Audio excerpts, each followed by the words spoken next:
আজকে বিট ভাজা করব। বিটটা ধুয়ে নিয়ে এসেছি।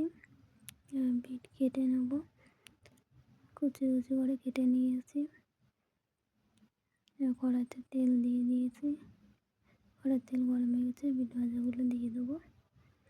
বিটগুলো সব দিয়ে দিয়েছি। এবার লবণ দিয়ে দেবো, ভালো করে একটু নাড়তে হবে।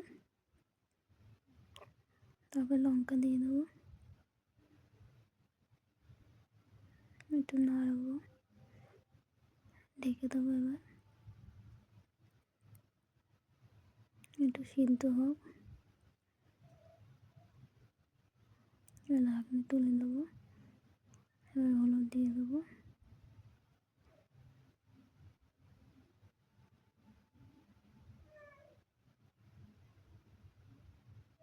ভালো করে একটু নাড়বো। বিট ভাজা হয়ে গেছে।